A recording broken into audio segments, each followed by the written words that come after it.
Ang lalawigan ng Tarlac. Ang Tarlac ay merong mahabang kasaysayan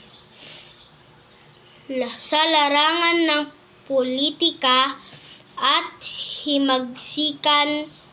Ang Tarlac ay hango sa salitang Kastila na Matarlak na nangangahulugang talahib sa wikang Kapampangan. Ito ay dating bahagi ng mga lalawigan ng Pampanga at Pangasinan.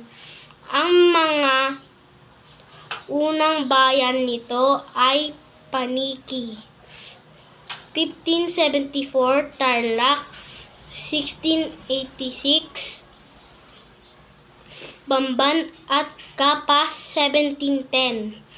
Taong 1860 nang lumikha ang mga Espanyol ng isang komandansya mula sa mga bayan ng Concepcion, Banban, Capas, Mabalacat, Magalang, Porac, Floridablanca, Victoria at Tarlac. Ganap itong naging lalawigan noong 1874.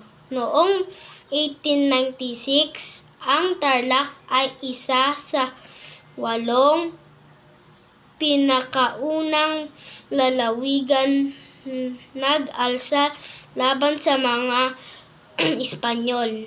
Ito ay naging bagong kuta ng unang